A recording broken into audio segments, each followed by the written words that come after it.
Nakilahok ang Regional Police Community Affairs and Development Unit 2 sa isinagawang bloodletting activity sa lungsod ng Cauayan, Isabela.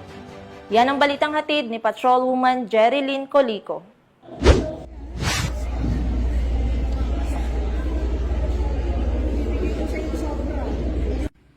Nakilahok sa bloodletting activity ang mga tauhan ng Regional Police Community Affairs and Development Unit 2 sa pangunguna ni Police Lieutenant Alilyn Wilcox, Chief Information and Communication Development Section, sa pamumuno ni Police Captain Rubian Versida, Officer in Charge RP Cadu 2, na may temang dugong alay ang lingkod bayan, kaligtasan ng mamamayan at ng bayan na ginanap kahapon, alas 9 ng umaga ay 15 ng Setyembre nitong taon sa FLD Coliseum, Barangay District 3, Cauayan City, Isabela.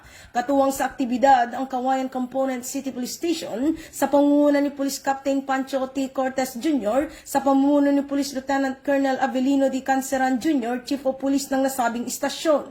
Ang kaganapan ay inorganisa ng City Health Office 1 ng nasabing lungsod kasama ang Red Cross Isabela Chapter sa pangunguna ni Mrs. Nanette Cabalonga, Chapter Service Representative Blood Services, at sa pakikipagtulungan ng Cauayan Dentist Exclusive kung saan ito ay bahagi ng Civil Service Month Celebration. Sa pamamagitan ng ganitong aktibidad, mas napapalakas at naiibsan ang pangangailangan sa mga blood supply ng mga ospital at medical facilities. Ito ay naganap bilang bahagi ng mga pagsisikap ng bawat mamamayan ng lungsod ng Cauayan upang mapalawak ang kamalayan tungkol sa kahalagahan ng dugo at pagsuporta sa mga taong nangangailangan nito.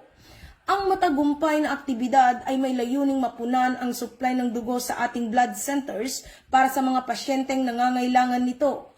Nagpapakita rin ito ng pagtutulungan at pagmamalasakit sa bawat isang Cauayenos.